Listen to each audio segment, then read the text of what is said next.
25장 8절부터 22절까지의 말씀입니다. 한 절씩 교독하고 마지막 절은 합독하도록 하겠습니다. 출애굽기 25장 8절부터 22절까지의 말씀입니다. 교독합니다.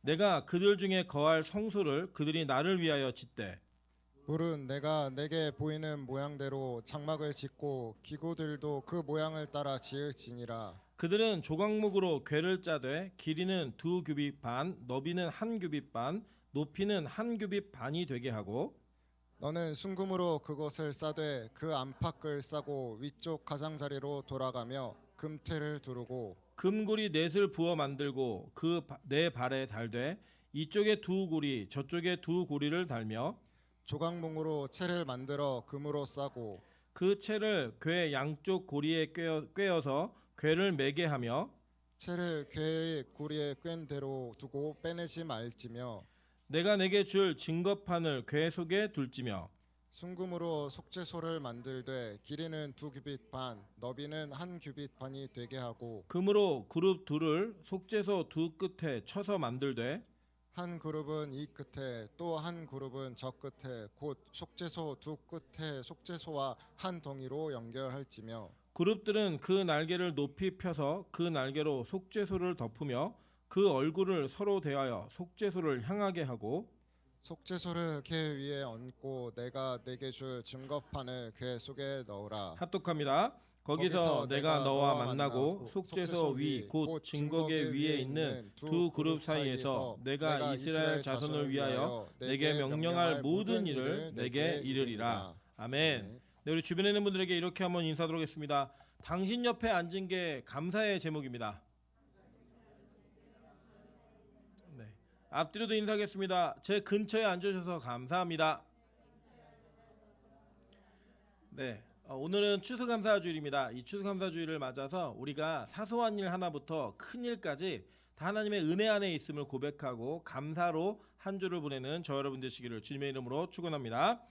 네, 오늘은 출애굽기 25장 8절부터 22절까지의 말씀을 가지고 성막에서 다윗의 장막으로 줄여서 이제 다윗의 장막으로 이렇게 해도 뭐 괜찮습니다. 그래서 그 내용들을 함께 나누면서 이 하나님의 말씀이 우리에게 어떻게 성취되어 가는가를 보고 그 과정을 통해 이 말씀에 대한 확신과 또 성경이 얼마나 위대한가를 경험하시는 그런 귀한 시간 되시기를 주님의 이름으로 축원합니다.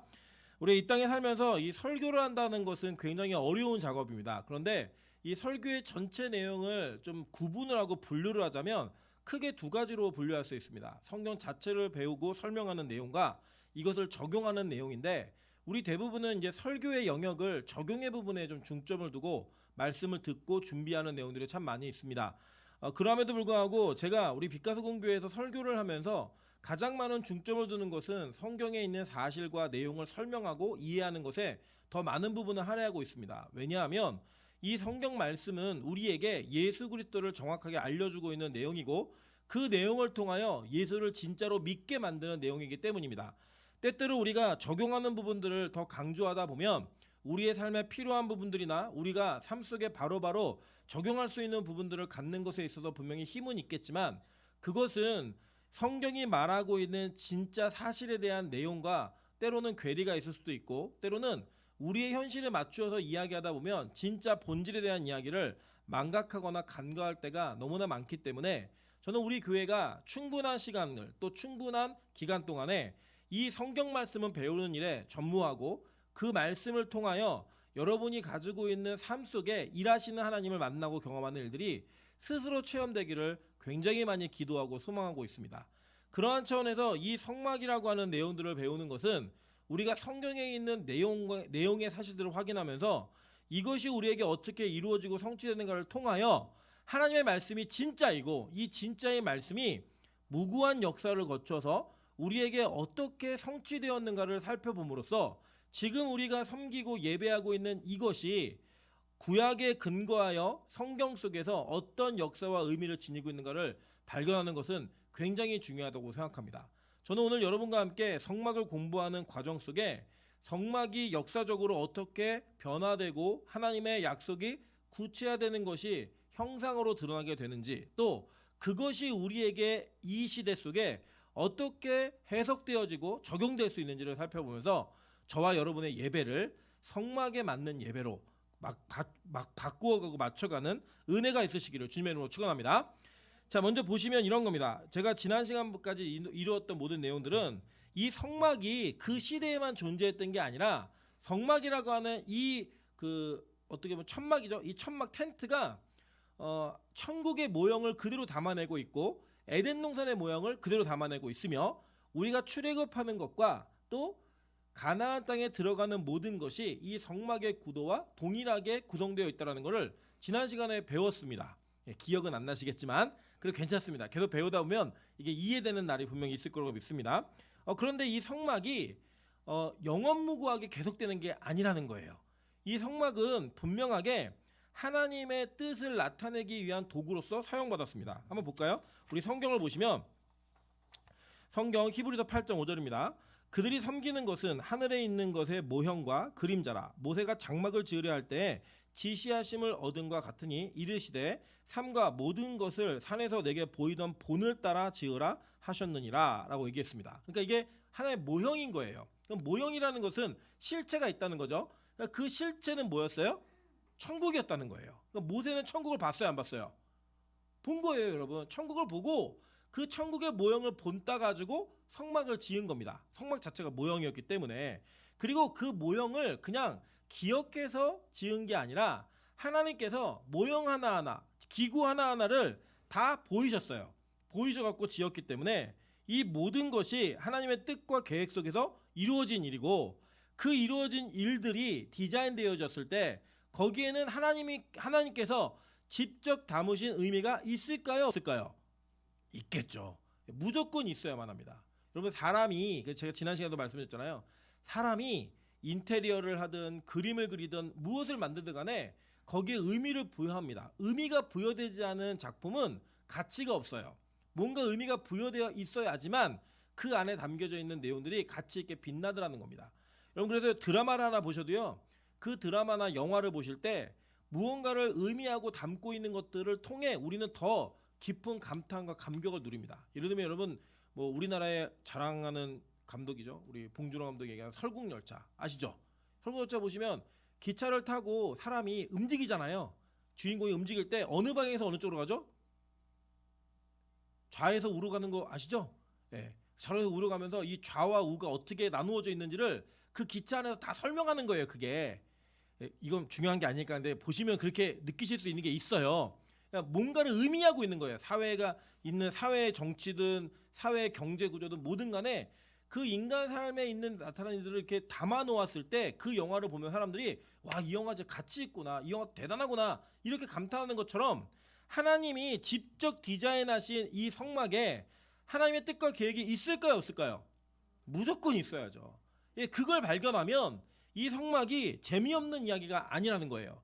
재미없는 도구가 아니라는 겁니다. 오늘 여러분이 읽으신 내용이 대부분이 이 성막의 증거계, 법궤에 관한 이야기입니다. 감동이 느껴지시나요? 하나도 없죠? 예.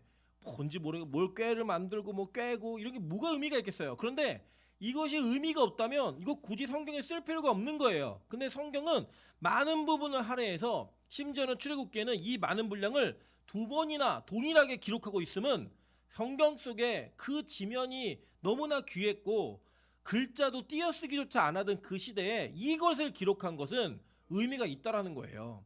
그 의미들을 신약에 맞춰서 한번 찾아보도록 하겠습니다. 그런 관점에서 한번 더 강조하는 차원으로 한번 더 보시면 히브리서 9장 11절부터 12절 다 같이 한번 읽어보겠습니다. 시작! 그리스도께서는 장래 좋은 일에 대제사장으로 오사 손으로 짓지 아니한 것 곧 이 창조에 속하지 아니한 더 크고 온전한 장막으로 말미암아 염소와 송아지의 피로 하지 아니하고 오직 자기의 피로 영원한 속죄를 이루사 단번에 성소에 들어가셨느니라 라고 얘기해요. 예수의 사역이 이 성막과도 관계가 있다는 걸 얘기하고 있죠.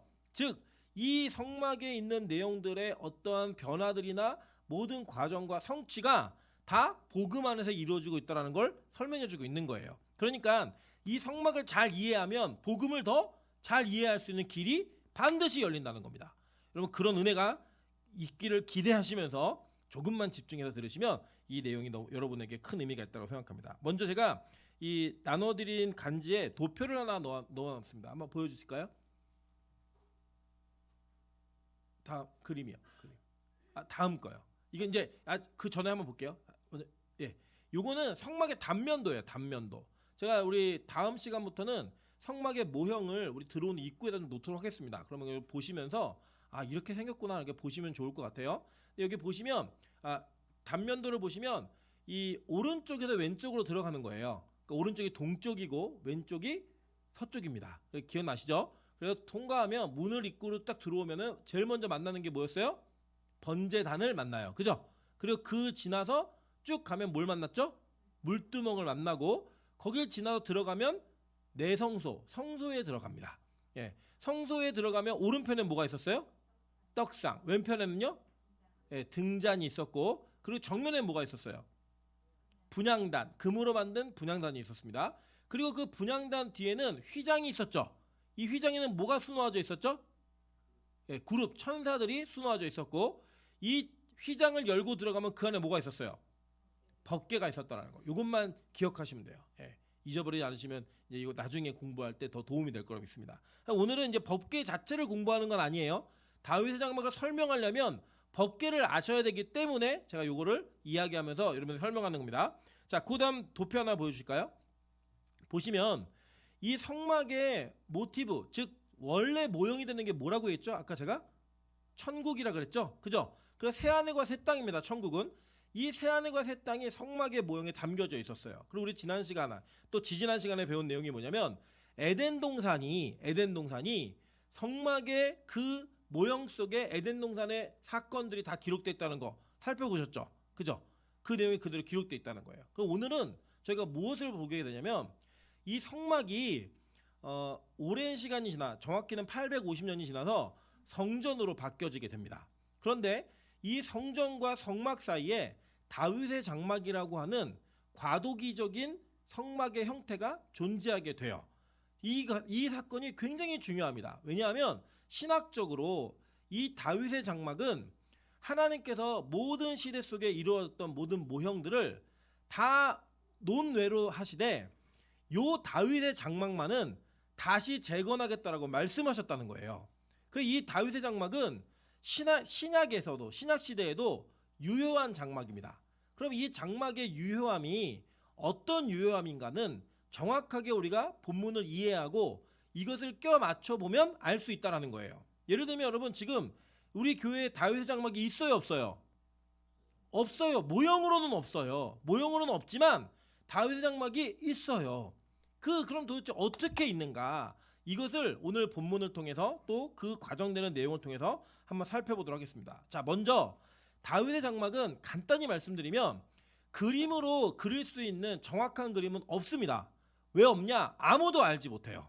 아무도 알지 못하고 다만 성경의 표현은 어떻게 되어 있냐면 그냥 이 여호와의 법궤를 위한 장막을 쳤다라고만 되어 있어요. 예, 그래서 제가 이제 어떤 상상력을 발휘해서 우리 은시경제에게 그려달라고 얘기를 했는데 우리 은시경제님께서 몸이 많이 아프셔가지고 작업을 못하셨어요. 다음 주에 아마 나올 거라고 생각합니다. 우리 교회만이 갖는 한번 그림을 그려보도록 할게요. 자, 그러면 그 다윗의 장막 안에 있었던 중요한 기구 하나가 법궤예요. 그리고 이 법궤가 도대체 어떤 의미가 있는 기구였는가? 이 내용을 간단히만 한번 살펴보도록 할게요. 출애굽기 25장 20절부터 22절입니다. 그룹들은 그 날개를 높이 펴서 그 날개로 속죄소를 덮으며 그 얼굴을 서로 대하여 속죄소를 향하게 하고 속죄소를 궤 위에 얹고 내가 내게 줄 증거판을 궤 속에 넣으라. 거기서 내가 너와 만나고 속죄소 위 곧 증거궤 위에 있는 두 그룹 사이에서 내가 이스라엘 자손을 위하여 내게 명령할 모든 일을 내게 이르리라 라고 얘기했어요. 자, 이게 보시면 이게 무슨 내용이냐면 하나님께서 이 성막을 만드신 이후에 이 성막 안에 법궤를 가장 거룩한 장소인 지성소에 놓으셨어요. 지성소가 영어로는 most holy place입니다. 그러니까 가장 거룩한 곳이에요. 이 지성소에다가 법궤를 놓으셨는데 이 법궤가 있는 지성소는 누구만 들어갈 수 있냐면 단 두 사람만 들어갔습니다. 첫째로는 성경에 기록된 대로 대제사장이 들어갔어요. 이 대제사장은 무조건 1년에 한 번만 들어갑니다. 그러니까 처음에 이 성막이 만들어졌을 때 대제사장이 누구였어요? 아론만 들어가요. 아론만. 근데 이 아론이라는 단어가 법궤라는 이름의 뜻입니다. 예, 실제로. 그래서 이 아론만이 법궤 안에 들어갈 수 있었는데 1년에 단 한 번 대속죄일날만 들어갔습니다. 반면에 다른 한 사람이 있었는데 이 다른 한 사람은 수시로 이 성막을 지나서 휘장을 지나 법궤 이 지성소 안으로 들락날락했습니다. 예, 누가 그렇게 했을까요? 모세가 그렇게 했습니다. 그런데 이 모세가 왜 이 법궤 앞에 가야만 했을까요? 하나님의 뜻을 물을 때 이 법궤 안에 간 거예요. 법궤 앞으로. 그리고 이 법궤 앞에 갔을 때에 하나님은 모세에게 어떻게 응답하셨냐면 오늘 본문을 보시면 그 그림 한번 보여주세요. 예, 법궤 그림. 자, 법궤 그림 보시면 지금 이게 맞는 형태예요. 맞는 형태인데 천사가 이렇게 날개를 맞대고 있죠. 보이세요? 예, 이 천사가 맞대고 있는 그 중간 사이에 하나님이 나타나시겠다는 거예요. 그 유대인들의 전승에 의하면 이 가운데에 푸른 불꽃이 등장했다고 합니다. 그래서 이 푸른 불꽃이 등장하고 하나님은 불꽃 가운데에서 이 모세하고 대화를 나누신 거예요. 그 뜻을 보여주신 거죠. 그러니까 그렇게 응답하시는 그 장소로서 이 법궤가 사용되었습니다. 그러니까 이 법궤는 누구와의 만남의 장소였어요? 하나님을 만나는 장소였다는 거예요. 자, 동시에 또 보도록 하겠습니다. 민수기 10장 33절부터 36절입니다. 그들이 여호와의 산에서 떠나 3일 길을 갈 때에 여호와의 언약궤가 그 3일 길에 앞서가며 그들의 쉴 곳을 찾았고 그들이 진영을 떠날 때 낮에는 여호와의 구름이 그 위에 덮였었더라. 궤가 떠날 때에는 모세가 말하되 여호와여 일어나사 주의 대적들을 흩으시고 주를 미워하는 자가 주 앞에서 도망하게 하소서 하였고 궤가 쉴 때에는 말하되 여호와여 이스라엘 종족들에게로 돌아오소서 하였더라 라고 얘기해요. 자, 그러니까 하나님께서는 이 법궤가 하나님의 임재의 상징과 동시에 이스라엘 백성과 동행하는 상징이었던 거예요. 그래서 이 법궤가 앞장서 갈 때는 어떤 일이 어떻게 기도했죠? 법궤가 가면 여기 대적을 흩어달라고. 하나님 먼저 가시는 거예요. 먼저. 그래서 며칠 길을 먼저 갔냐? 3일 길을 앞서 갔다라고 이야기합니다. 이 3일 길을 앞서 갈 때 이스라엘 민족들에게는 어떠한 형상이 나타나냐면 구름 기둥과 불 기둥으로 하나님의 임재가 그 법궤 위에 있다라고 하는 아주 고정적이고 특별한 이미지를 그들에게 보여주셨어요. 그리고 그 법궤가 가는 곳에는 대적들이 흩어달라는 기도와 함께 그 궤가 가지고 있는 능력이 하나님으로부터 나온다라고 하는 것을 모세는 기원하며 기도했습니다. 동시에 궤가 쉴 때에는 말하되 여호와여 이스라엘 종족들에게 돌아오소서라고 이야기합니다. 궤가 쉰다라는 개념은 무엇이었냐면 진영을 친다는 거예요. 그 진을 칠 때에는 이 법궤가 있는 성막의 위치가 어디였어요? 정가운데. 예. 동서남북을 세 지파씩 나눠서 12지파가 나눠 있고 정가운데에 이 법궤가 위치함으로써 이 법궤가 하나님의 임재를 상징한다 그랬죠. 백성들 중에 하나님께서 계시다라고 하는 그 증거를 이미지로 보여준 거예요. 그래서 여러분 기억나시겠지만 제가 그려드린 그림 중에 하나님의 이 법궤가 진행할 때에는 구름이 우리 구름 기둥 그럼 위로만 딱 쓴 거를 기억하시잖아요. 그러면 여러분 그늘이 안 생깁니다. 어떻게 생겨야 돼요? 위가 다 덮여지는 거예요. 그래서 이게 마치 우산처럼 버섯처럼 구름이 길게 생겨서 이스라엘 공동체 전체를 덮는 구름이었고 밤에는 그 구름 안에 구름 기둥 안에 뭐가 생겼어요? 불기둥이 생겨서 보온과 따뜻함을 주는. 근데 그게 물세례와 불세례를 상징하는 거였죠. 예, 동시에 이 법궤가 머물러 있을 때에는 가운데서부터 구름 기둥이 올라오고 이스라엘 진영 전체를 덮는 구름처럼 진짜 우산과 버섯 모양으로 이스라엘 공동체를 덮는 그늘과 보온을 해주는 불기둥으로서 역할을 했다라는 거예요. 즉 이 법궤가 움직이는 곳에는 누가 계시다는 거예요? 하나님이 계시다라고 하는 이미지를 주었다는 겁니다. 자, 볼게요. 민수기 4장 15절입니다. 민수기 4장 15절 다 같이 보겠습니다. 시작. 진영을 떠날 때 아론과 그의 아들이 성소와 성소의 모든 기구 덮는 일을 마치거든 고앗 자손들이 와서 맬 것이니라. 그러나 성물은 만지지 말라. 그들이 죽으리라. 회막 물건 중에서 이것들은 고앗 자손이 맬 것이며 라고 얘기해요. 자, 이 법궤를 옮기는 이 작업, 그러니까 떠날 때, 행진할 때 어떻게 하는지를 알려주셨어요. 원리로. 그 원리가 뭐였냐면 첫째는 무조건 이거를 덮으라는 거예요. 보이면 안 돼요. 그러니까 덮었습니다. 첫 번째는 덮었고요. 다 덮는 포장이 끝나고 나면 이것은 소나 달구지에다 실는 게 아니라 어떻게 하래요? 반드시 매여서 가져가라고 이야기했습니다. 제가 이따가 나중에 이제 법궤를 배울 때 더 자세하게 배우겠지만 이거를 통금으로 만들면 1톤이 넘습니다. 이 사이즈가. 근데 그걸 들 수 있을까 없을까요? 못 들어요. 그래서 아마도 이 법궤는 통으로 된 순금이 아니라 이게 그 가운데가 비어 있는, 그래서 이제 성경의 이 내용을 보면 쳐서 만들었다고 얘기해요. 이게 펴서 만드는 표현이거든요. 히브리어로는. 이게 펴서 만든 것처럼 그 단어를 칠 때는 가운데가 비어 있는, 그래서 그렇게 따지면 무게가 이게 투탕카멘 아시죠? 황금 마스크. 그게 이제 가운데가 비어 있는 마스크거든요. 그 마스크의 무게가 10kg 정도가 됩니다. 그 정도 따지면 80kg 정도가 된다고 하니까 그 정도면 메고 다닐 수 있겠죠. 예. 4명은 아니에요. 몇 명인지는 성경이 얘기하지 않았기 때문에 더 많은 숫자가 맬 수도 있어요. 어쨌든 간에 그렇게 매서 움직일 때는 반드시 어깨에 메고 소나 짐승에게 움직이지 못하도록 했습니다. 뭐 여러 가지 이유가 있겠지만 뭐 가장 대표적인 이유 중에 하나는 그 당시에 이 소를 타고 다니는 것은 애굽의 신들의 문화였어요. 소가 애굽의 신들의 교통수단이었습니다. 우리도 그래도 지금은 소를 가장 섬기는 나라가 어디예요? 인도죠. 저도 진짜 인도에 한번 선교 갔다가 놀라운 일을 경험했는데 소떼가 지나가니까 차들이 다 서서 기다려요. 우리나라 같으면 용납할 수는, 우리나라는 쳐서 싣고 집에 가서 구워 먹겠는데 절대 그런 일이 없어요. 소가 지나갈 때가 다 기다리더라고요. 그런 것처럼 이 소 자체가 신이 타고 다니는 짐승이라고 여겼어요. 근데 하나님은 그런 방식으로 이 신적 임재가 있었던 게 아니에요. 동행도 그렇게 한 게 아니에요. 직접 인간이 매기를 원하셨습니다. 그래서 이 법궤는 그렇게 이동하면서 40년 동안의 광야 생활을 하는 거예요. 실제로는 약 39년 정도의 광야 생활을 하게 됩니다.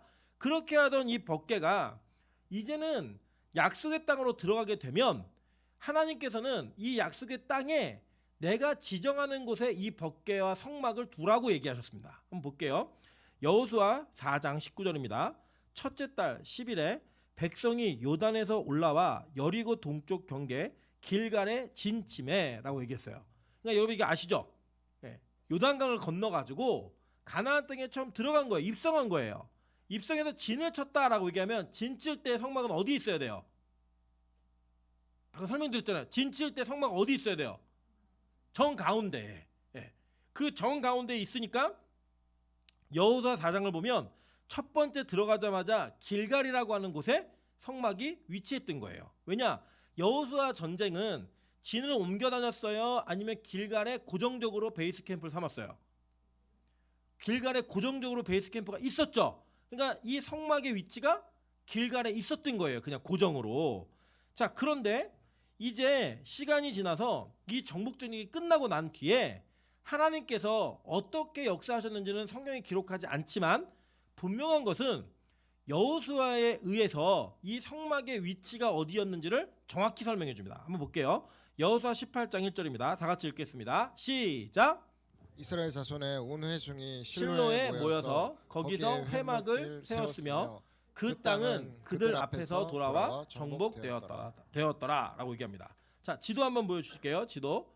자, 이 지도를 보시면 실로의 위치가 나옵니다. 자, 실로가 어디냐면 정 가운데에 노란 부분 보이시죠? 네, 거기가 에브라임 지파 땅이에요. 에브라임 지파 땅. 조금만 확대해 주시겠어요? 네, 조금 확대해 보시면 거기 안에 별표 보이시죠? 네, 거기 별표가 실로예요. 네. 그러니까 처음에 들어가서 성막은 어느 지파 땅에 위치했어요? 에브라임 지파 땅에 위치했고 그 위치한 곳이 어디였어요? 예, 실로였어요. 실로. 예, 실로라는 곳에 성막이 고정적으로 위치해 있었다라는 겁니다. 자, 그래서 이게 언제까지도 지속되냐면 사사기 18장 31절입니다. 한번 볼게요. 사사기 18장 31절. 하나님의 집이 실로에 있을 동안에 미가가 만든 바 새긴 신상이 단 자손에게 있었더라. 그러니까 이 사사기 마지막 부분이잖아요. 사사기까지 시기에도 이 실로에 계속 성막이 위치했고 법궤도 역시 여기에 있었다라는 거예요. 그런데 성경의 구절을 자세히 보시면 이 법궤가 때때로 실로를 벗어나서 이동하는 장면들이 나옵니다. 그러니까 이게 분리될 수 없는 게 아니었고 분리가 될 수 있었다는 거예요. 자, 어떻게 분리됐나 한번 보도록 할게요. 사사기 20장 27절입니다. 이스라엘 자손이 여호와께 물으니라. 그때에는 하나님의 언약궤가 거기 있고, 이렇게 얘기해요. 그죠? 이게 무슨 장면이냐면 이스라엘 백성들이 베냐민 지파의 그 비류들 때문에 제사장의 첩이 죽는 사건이 벌어져요. 그 사건을 해결하려고 어디에 모였냐면 베델에 모였어요. 베델. 이 베델에 모였을 때에 베델로 하나님의 언약궤를 가지고 왔습니다. 예. 이유가 뭐냐? 묻는 것에 대한 답을 얻기 위해서 그런 일을 했다는 거예요. 왜냐하면 뭘 물었어요? 거기서 이스라엘 백성들이 누가 먼저 올라가서 베냐민하고 싸울까요? 이거 물었잖아요. 그 물을 때 답을 얻기 위해서 실로에 있는 법궤만 가져다가 이 베델에서 그 법궤를 가지고 하나님께 묻는 일들을 했다라는 거예요.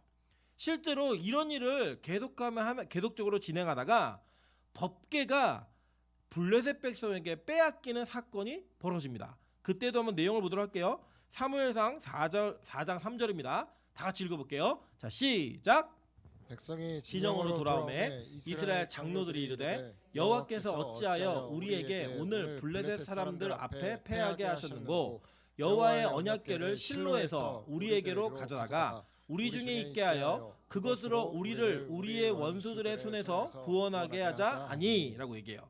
자, 이게 무슨 장면이냐면 사무엘 시대 때 그러니까 엘리가 제사장인 시대 때 어떤 일이 있었냐면 블레셋이 쳐들어왔어요. 그러니까 이스라엘 백성들이 블레셋하고 한번 붙었는데 1차전을 집니다.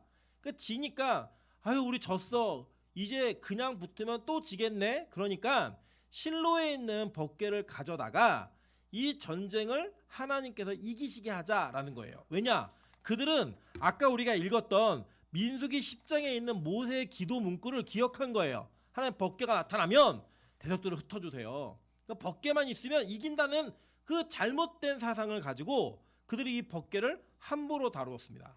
그 결과 어떤 일이 벌어졌냐? 더 큰 패배를 경험하게 되고 이 법궤를 빼앗기는 날에 이 엘리의 두 아들 홈리와 비느하스가 죽는 일이 벌어지게 된다는 거예요. 사무엘상 4장 9절부터 11절 다 같이 한번 읽어보도록 하겠습니다. 시작. 너희 블레셋 사람들아 강하게 되며 대장부가 되라. 너희가 히브리 사람의 종이 되기를 그들이 너희의 종 되었던 것 같이 되지 말고 대장부 같이 되어 싸우라 하고 블레셋 사람들이 쳤더니 이스라엘이 패하여 각기 장막으로 도망하였고 살육이 심히 커서 이스라엘 보병에 엎드려진 자가 3만 명이었으며 하나님의 궤는 빼앗겼고 엘리의 두 아들 홈리와 비느하스는 죽임을 당하였더라 라고 얘기해요. 자, 그러니까 이 법궤가 하나님의 임재를 상징하는 것이었는데 이 법궤를 함부로 다루었어요. 부적처럼 사용했다고요.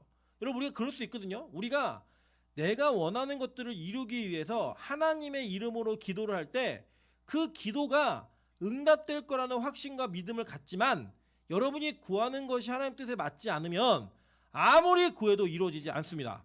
오히려 그렇게 하나님의 이름을 빙자하여 구했던 모든 것들 때문에 여러분이 손해를 보고 여러분의 기도 응답이 전혀 다른 방향으로 임하는 것들을 경험할 수가 있다는 거예요.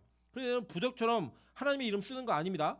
무조건 예수님의 이름으로 하나님의 영광을 위해 이런 단어로 다 포장하며 자기의 탐욕과 욕심과 자기의 야망들을 다 숨겨서 그 안에 포장해 놓으면 하나님께서 그걸 다 벗겨내신다는 거예요. 그러니까 여러분 잘 보세요. 법궤 자체는 능력이 있는 물건은 아니에요. 그죠? 그런데 이 법궤에 누가 임재했을 때?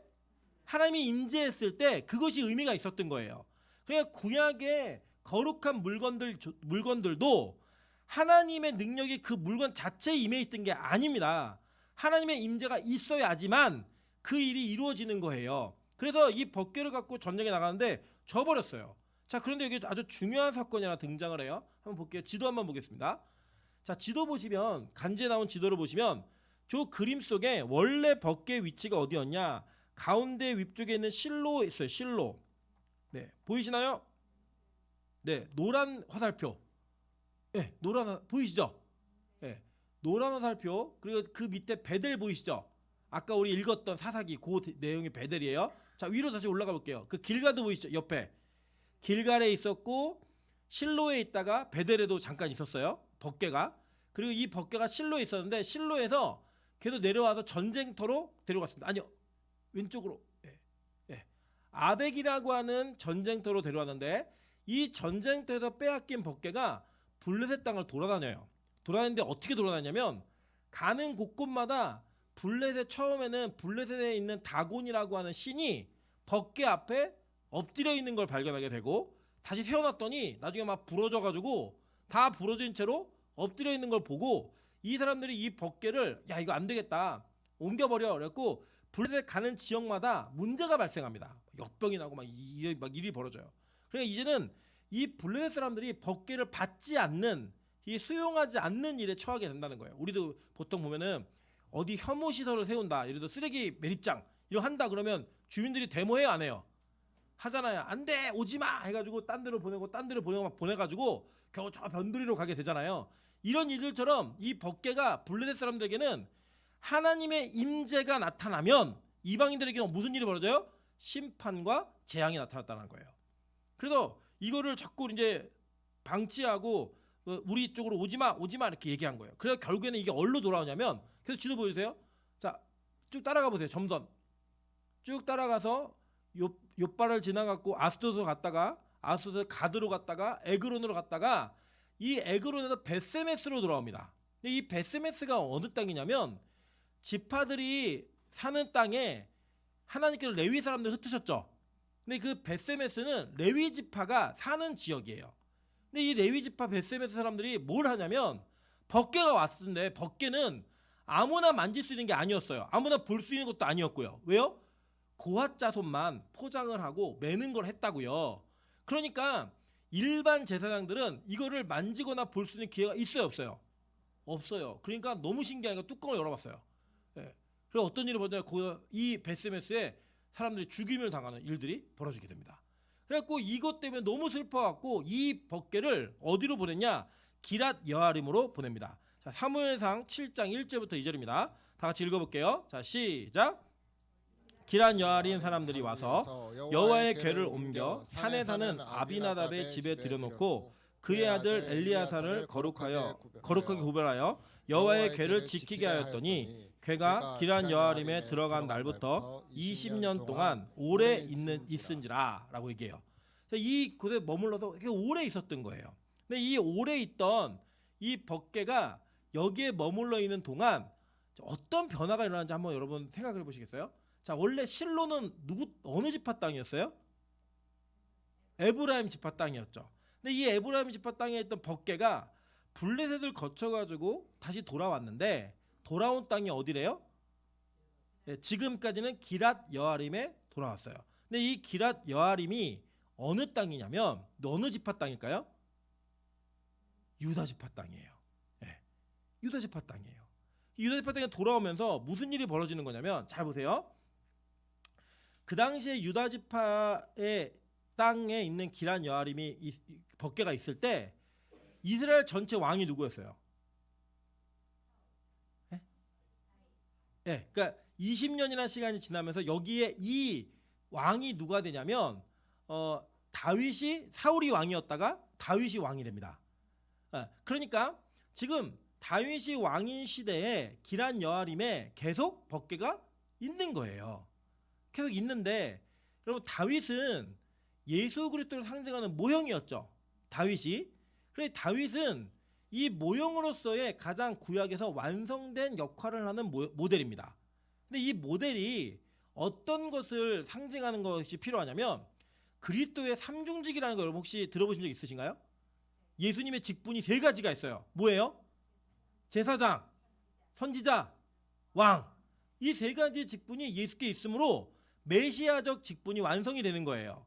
그래 다윗은 원래 직업이 뭐예요? 왕이었죠. 그죠? 그런데 이 다윗을 사도행전에서는 뭐라고 부르냐면 선지자라고 불러요. 실제로 다윗이 시편을 쓰거나 이렇게 할 때 다윗이 예수 그리스도를 예언하는 시편을 엄청 많이 쓰죠. 예. 그 다윗에게 이 두 직분이 있었던 거예요. 근데 뭐가 없었어요? 제사장 직분이 없었어요. 그런데 시편 110편에 보면 하나님께서 다윗에게 유다 지파라. 다윗은 제사장 직분을 가질 수가 없는데 너는 멜기세덱의 반차를 쫓은 영원한 대제사장이야 라고 말하면서 대제사장의 직분을 줬어요. 그럼 이 대제사장의 직분은 언제 유효할까요? 특별한 직분이잖아요. 다른 일반 제사장이 못하는 일을 해야 돼요. 그죠? 속죄일 날 뭘 해야 돼요? 지성소에 들어가서 뭘 만나요? 법궤를 만나야 돼요. 하나님을 만나야 된다고요. 근데 이 법궤가 어느 땅에 있었어요? 원래 에브라임 지파 땅에 있었는데 하나님이 이 법궤를 움직여서 어디로 갖고 오신 거예요?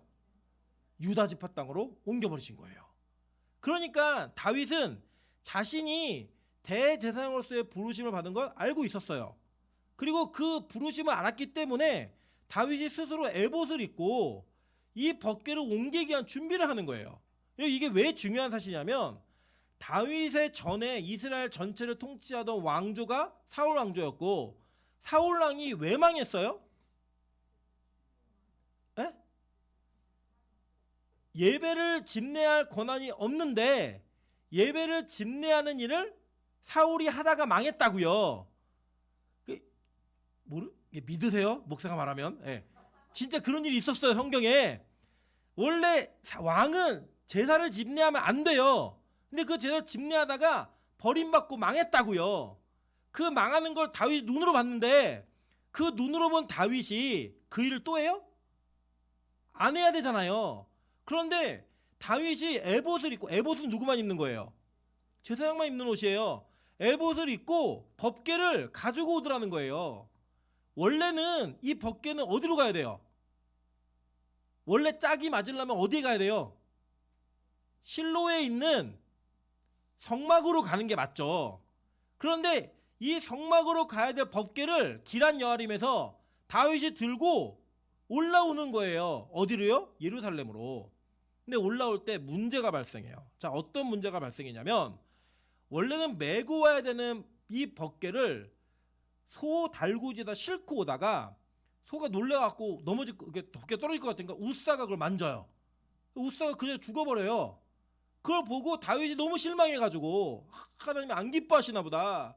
그래가지고 이 법궤를 그냥 다른 오베데돔의 집에다 놓고 그냥 그것 때문에 그냥 포기하고 올라가 버렸습니다. 한번 볼게요. 사무엘하 6장 12절부터 15절이에요. 다 같이 읽어보겠습니다. 자, 시작.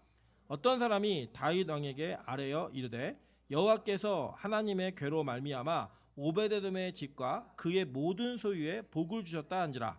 다윗이 가서 하나님의 궤를 기쁨으로 메고 오베데돔의 집에서 다윗성으로 올라갈새 여호와의 궤를 맨 사람들이 6걸음을 가매 다윗이 소와 살찐 송아지를 제사를 드리고 다윗이 여호와 앞에서 힘을 다하여 춤을 추는데 그때 다윗이 배 에봇을 입었더라.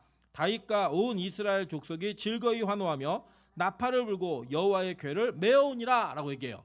자, 그러니까 다윗이 포기하고 있었는데 누가 와서 얘기하는 거예요. 아유, 저기 법궤가 오베데돔의 집에 들어갔는데 그렇게 복을 많이 받았대요. 이 얘기 들으니까 다윗이 이번에는 그래, 그럼 다시 한번 도전 이래가지고 가갖고 이번에는 메어갖고 올라오는 거예요. 그러니까 이 올라오면서 다윗이 6걸음을 걷고 예배드리고 6걸음 걷고 예배드리고 이렇게 오는 거예요. 여러분 아까 보시면 자 지도 한번 다시 보실까요? 지도. 네. 마지막 지도, 마지막 봤던 지도요. 네. 그 기란 여아림에서 오베데돔의 집이 있고 좀 확대해 주세요. 조금만 확대. 네, 기란 여아림 보이시죠? 네, 찾으셨어요? 네, 이 기란 여아림에서 예루살렘까지 가는데 6걸음 걷고 예배드리고 6걸음 걷고 예배드리는 거예요. 여러분 우리 교회도 가장 집 가까우신 분이 누구세요 지금? 승권사님? 승권사님 여기서 6걸음 걷고 예배드리고 6걸음 걷고 예배드리고 언제 집에 들어갈 거예요? 아마 지금 출발하면 내일쯤 뭐 들어가야 되고 더 먼 분들 있잖아요. 광주, 용인 이런 분들은 한 달 정도는 예배드려야 들어갈 거예요 아마 집에. 그렇게 예배를 많이 드리면서 이 예배를 집례하면서 간 거예요. 누가요? 다윗이요. 그런데 이 예배를 갈 때 어떻게 했어요? 춤을 추면서 온 힘을 다해서 춤을 추면서 막 가는 거예요. 여러분 이 춤추다가 에피소드가 하나 벌어지게 되는데 너무 열심히 춤을 춰가지고 그 당시에는 남자가 여자가 다 원피스예요. 옷이 원피스를 입었는데 막 춤을 추니까 막 들썩들썩거리니까 이게 치마가 위로 올라가가지고 하체가 막 다 보인 거예요. 그 정도로 열심히 춤을 춘 거예요. 그랬더니 이거를 본 미갈이 뭐라 그랬어요? 남사스럽게 왕이 지금 뭐 하는 짓이냐고 이 얘기를 했고, 이 다윗이 니네 집 그래서 망했어 얘기하죠. 다윗이 얼마나 냉정한 사람이냐면 그 뒤로 미갈과 동침하지 않아요. 그 미갈에게 아이가 없어요. 그 끊어져 버려요. 그 대가. 이런 일이 벌어지는 일들이 벌어진 사건, 이 사건이었던 거예요. 그런데 여러분 잘 보세요. 그렇게 이 하나님의 궤를 메고 올라온 다윗이 뭘 했나 한번 그걸 볼게요. 역대상 16장 1절입니다. 다 같이 읽어보겠습니다. 시작. 하나님의 궤를 메고 들어가서 다윗이 그것을 위하여 친 장막 가운데 두고 번제와 화목제를 하나님께 드리니라. 자, 다윗이 그 법궤를 가지고 올라와서 한 행동이 뭐냐면 천막 하나를 쳐놓고 거기에다가 법궤를 놓고 거기서 예배를 드린 거예요. 자, 보세요. 이제 다윗의 시대가 되면요, 대제사장이 두 명이 생겨요. 여러분이 알고 있는 이름인데 아비아달과 사독이라고 하는 두 명의 대제사장이 생깁니다. 그래서 이 두 명의 대제사장이 왜 생겼나 오해하시는 분도 계시고 이해가 잘 안 가는 분도 계시겠지만, 이 시대 상황을 보면은 이건 너무나 지극히 합당한 일이에요. 왜 두 사람의 대제사장이 세워졌을까요? 한 사람은 어디 관리해야 돼요? 실로에 있는 성막을 관리해야죠. 예, 한 사람은요, 법궤가 있는 다윗의 장막을 관리하는 거예요. 그래서 이 아마도 아비아달이 실로에 있는 성막을 관리했을 거고, 사독이 예루살렘 전에 있는 다윗의 장막을 관리했을 거라고 학자들이 추측을 해요. 왜냐하면 이제 이 사독이, 이거 100% 확실한 건 아닌데, 사두개인이라는 이 신약 시대 부류가 있죠. 그룹이 있는데 그 사두개인 그룹에 시조가 사독이라고 얘기하는 사람들이 있어요.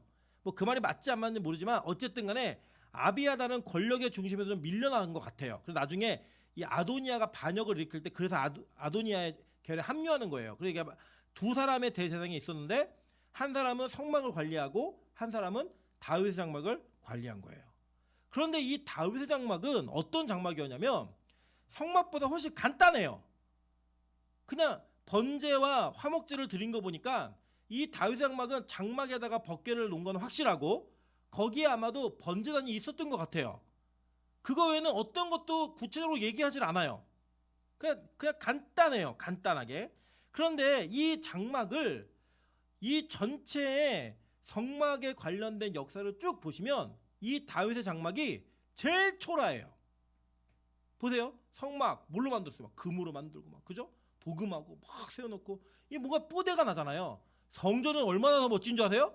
성전은 장막과는 비교할 수 없을 정도로 화려하게 지었다고요. 스룹바벨 성전은 솔로몬의 성전보다 작긴 했지만 그래도 이 다윗 장막보다 나아요. 헤롯의 성전은요 제일 커요. 왜냐, 헤롯이 마음먹기 위해서 되게 크게 졌거든요. 그러니까 인간의 눈으로 볼 때는 하나님께서 가장 기뻐할 만한 그 성전은 어떤 성전의 모습이냐, 적어도 스룹바벨이나, 헤롯은 이방인이가 논외로 친다고 하더라도 스룹바벨 성전이나 솔로몬 성전이어야 돼요. 그죠? 아무리 양보하더라도 성막까지는 가야 돼요. 그래서 제일 초라한 게 뭐냐? 다윗의 장막이었어요.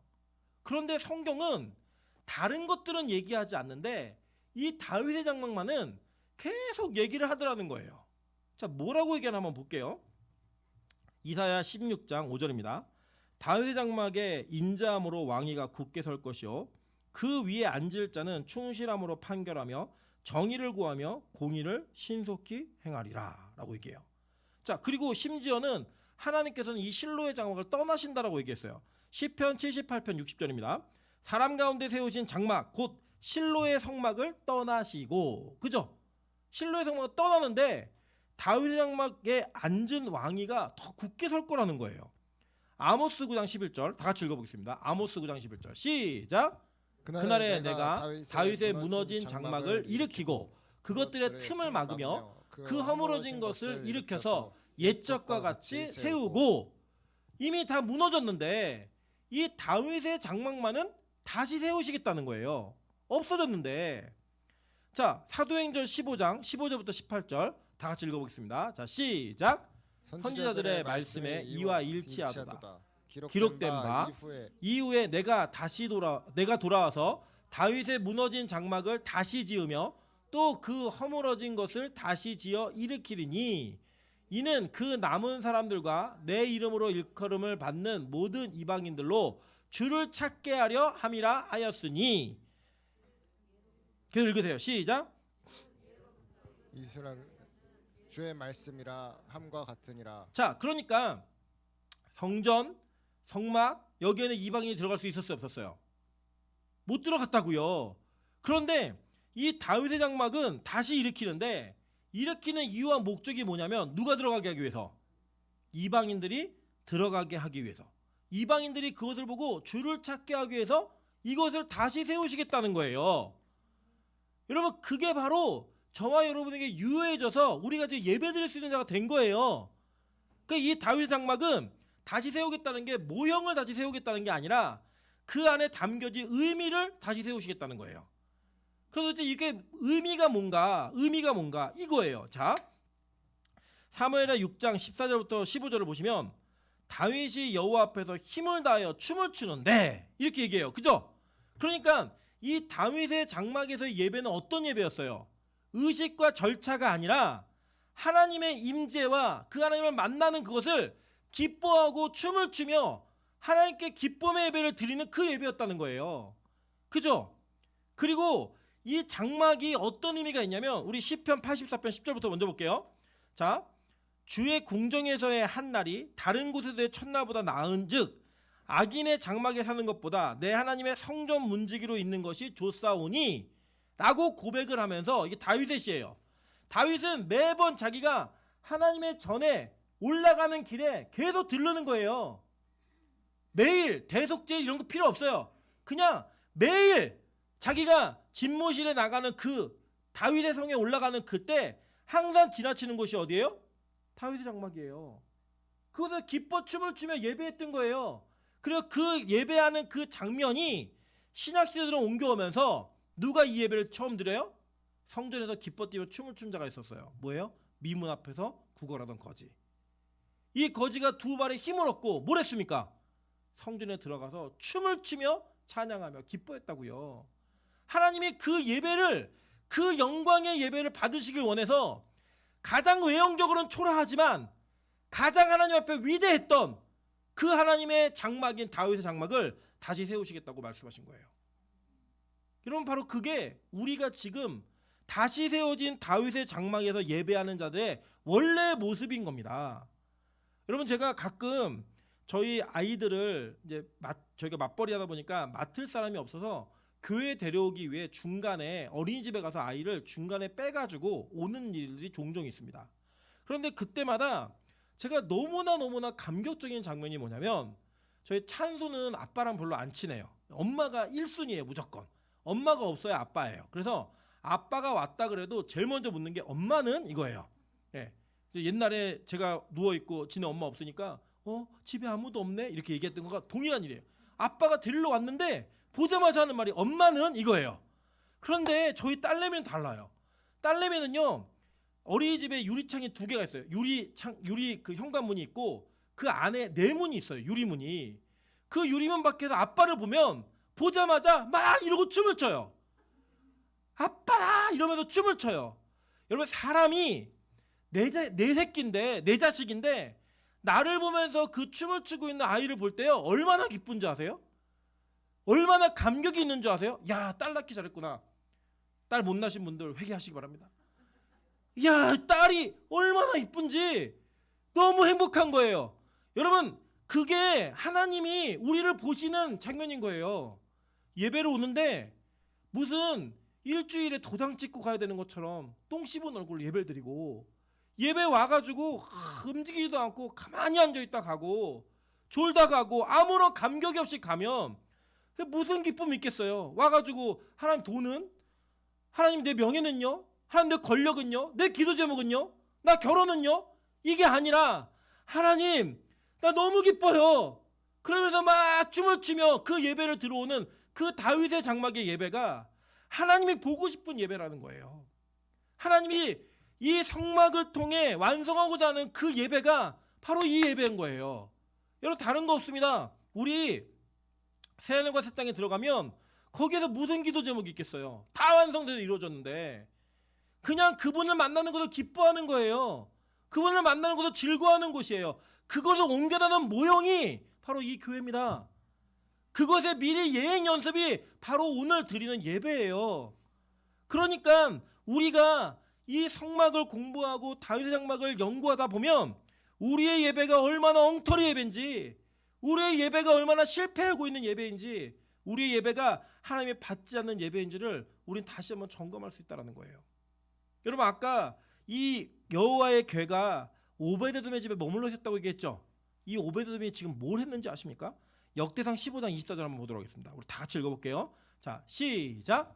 제사장 스바냐와 요사박과 느다넬과 아미세와 스가랴와 분하야와 엘리에셀은 하나님의 궤 앞에서 나팔을 부는 자요 오베데돔과 여히야는 궤 앞에서 문을 지키는 자이더라. 그리고 이 오베데돔이 어떤 사람인지 아세요? 오베데돔이 벗개가 사고가 나가지고 우리 집에 들어와 버렸어요. 얼마나 부담스럽겠어요. 사고가 나서 들어왔다니까요. 그 들어온 벗개를 집에 석 달을 두었는데 그 석 달 동안 하나님이 한량없는 복을 부어주신 거예요. 만약에 이 복이 그의 소유와 그의 모든 소유의 복을, 집과 소유의 복을 줬다고 얘기했거든요. 그게 목적이었다면 이미 오베데돔은 다 이룬 거예요. 그죠? 그게 목적이었다면. 그런데 이 벗개를 다윗이 메고 다윗성으로 올라가 버렸어요. 그러니까요 오베데돔의 집에서 이렇게 얘기하는 거예요. 얘들아 모여봐. 아버지는 하나님의 벗개를 모실 때가 제일 행복했다. 아버지는 이 벗개가 우리 집에 있을 때 복을 받은 건 두 번째 세 번째 문제고 그 벗개가 그 여호와의 임재가 우리 집에 있는 게 너무 행복했다. 이제 아버지 벗개 따라 갈란다. 그래서 이 아버지가 추덕추덕 짐을 싸가지고 집을 나가는 거예요. 그럼 어디로 갔어요? 여호와의 궤 앞에서 문지기 하려고 갔어요. 문지기 하려고 가가지고 그 궤 앞에서 문을 지키는 자가 된 거예요. 누가요? 오베데돔이. 여러분 우리랑은 사뭇 다른 모습 아니에요? 우리가 와서 예배하는 목적이 뭐예요? 하나님 나 이런 기도 제목이 있거든요. 하나님 나 이러한 문제가 있거든요. 하나님 나 이런 어려움이 있거든요. 이것 좀 해결해 주십시오. 만약에 그 기도 응답을 받는다면 그 기도 응답이 이루어진다면 우리 하나님 안 찾잖아요. 그래서 어려운 일이 있어야 기도하는 그 더러운 습관이 우리 모두에게 있는 거 아니에요? 목적이 하나님이 아니라 문제 해결이 목적이니까 목적 자체가 하나님이 아니라 우리가 가지고 있는 기도 제목을 이루는 수단으로서 하나님을 사용하고 있으니까 여러분 그게 바로 저와 여러분의 모습이라는 거예요. 그런데 이 오베데돔은 달랐어요. 복 받은 거? 그거는 아무것도 아니야. 있어도 그만 없어도 그만인데 야 나는 벗개 없으면 못 살겠다. 나 예배 없으면 못 살겠다. 그리고 초등초등 짐을 싸서 올라가는 거예요. 예배를 드리러. 그래서 거기 가서 뭐 하는 거예요? 하나님 악인의 장막에 사는 거 나 그것보다 그냥 거기서 첫날을 사는 것보다 하나님의 궁전 이 다윗의 장막 앞에서 내 하루 사는 게 더 가치가 있습니다. 이게 더 의미가 있습니다. 이거를 고백하는 자가 되어서 거기 서 있는 거예요. 아마도 20편 84편은 다윗이 오베데돔을 보고 지은 게 아닌가라는 추측을 해봅니다. 와, 이 사람이 자기 직업도 있었을 거고 복도 받아서 이제 더 이룰 것이 없는 자인데 그가 다 때려치고 와서 문을 지키고 있는 거예요. 문을. 여러분 그게 바로 다윗의 장막의 예배인 거예요.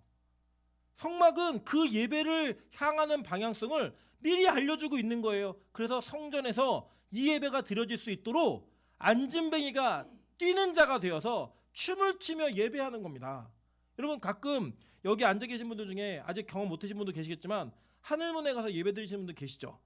여러분이 가서 보시면 어쩌면 정말 얌전하고 몸을 움직이기 싫은 분들은 그 하늘문 예배가 부담스러울 수 있어요. 막 춤을 추고 뛰고 안 맞잖아요. 스타일이 여러분하고 다른 굉장히 교양 있고 정숙하신 분들 계시니까. 그래서 여러분 한번 생각해 보세요. 만약에 지금 이 시간 여기 앉아 계신데 여러분 어제 발표한 로또가 여러분 당첨됐다는 소식을 여러분 지금 듣게 된다면 어떻게 반응하시겠어요? 여러분 만약에 우리 가운데서도 뭐 예를 들어 다음 주에 추첨하는 거 추수감사를 했으니까 우리가 500만 원짜리 상품권을 한 사람 뽑아갖고 주자. 예배 중간에 뽑는 거예요. 광고 시간에. 딱 뽑혔는데 뽑힌 거예요. 최재금 뽑힌 거예요. 어떻게 하시겠어요? 아우 창피해 이러시겠어요? 최경숙 뽑혔어요. 우리 최경숙 굉장히 소심하신 분이거든요. 최경숙 뽑혔어요. 안 오실까요? 소리 안 지르실까요? 아니 이게 5억이라면 10억이라면 여러분 우리 안에 이 세상에 가치 있는 것들이 우리 안에 주어지면 감동과 감격이 막 눈물을 흘려가면서 되게 감동할 거예요. 되게 기뻐할 거예요. 그런데 우리가 드리는 이 예배는 우리에게 그 감동이 없어요. 그 기쁨이 없어요. 근데 목사래요. 근데 장로래요. 근데 권사래요. 성도래요. 하나님이 오늘 이 다윗의 장막 앞에서 춤을 추며 예배했던 왕 다윗과 자기의 모든 것을 포기하고 문지기가 됐던 오베데돔을 우리에게 대놓으시는 거예요. 너 이렇게 감격이 있니? 이 예배가 이렇게 기쁘니? 이렇게 즐거우니? 저는 아니거든요. 매일의 예배조차 부담스럽고 그 매일 예배를 드리고 있음에도 불구하고 이렇게 매일 기쁘지 않아요. 제가 어제 마음이 굉장히 어려웠어요. 설교 준비를 하려고 일찍부터 앉았는데 성경 공부하는 것도 싫고 설교 준비가 너무 집중이 안 돼서 제가 성경 공부도 시작을 했어요. 개인 사정으로 쉰다 그랬어요. 쉬고 설교 준비가 너무 안 돼서 그냥 그 자리에 앉아가지고 제가 말씀을 읽는데도 말씀이 마음속에 안 들어오는 거예요. 저는 이 땅에 태어나 제가 사는 모든 과정 속에 가장 의미 있는 일이 하나님의 말씀을 전하고 있는 사역자라는 게 제일 큰 의미예요.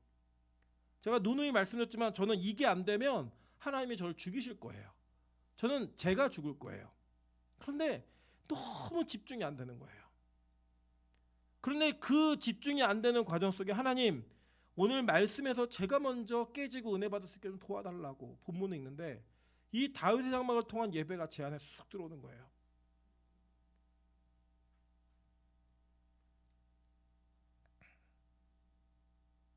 과연 우리 교회는 이렇게 예배하고 있는가? 설교하는 사람이 이 감격이 없는데 어떻게 예배를 드리는 분들이 이 감격이 있겠어요?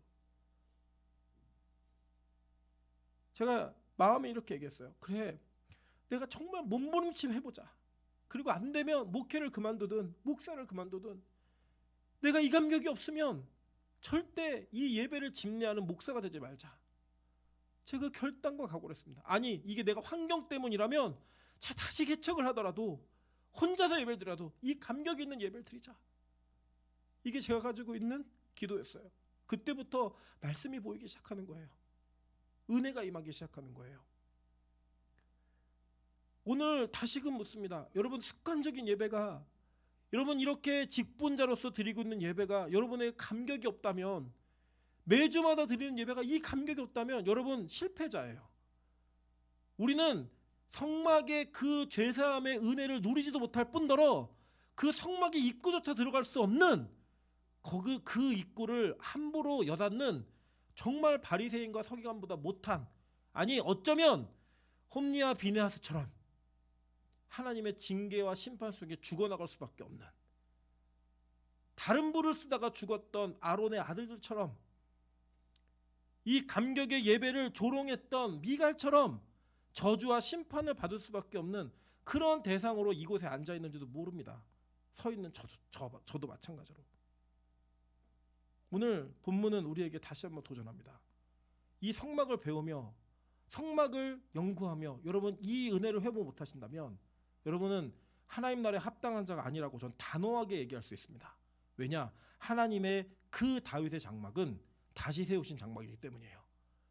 이 장막만이 우리가 천국에서 드리는 모습을 그대로 얘기하고 있는 모습이기 때문입니다. 저는 오늘 빛과 소금 교회의 예배가 이렇게 바뀌어지기를 소망합니다. 여러분의 예배가 이렇게 바뀌어지는 예배가 되기를 소망합니다. 그렇게 이 교회 예배가 다윗의 장막의 예배가 되었을 때 우리가 성막을 배우는 의미가 있을 것이고 그 성막이 여러분 안에 자리 잡게 될 것입니다. 여러분 그렇게 예배하시는 그렇게 예배의 감격을 누리시는 빛과 소금 교회 되시기를 주님의 이름으로 축원합니다.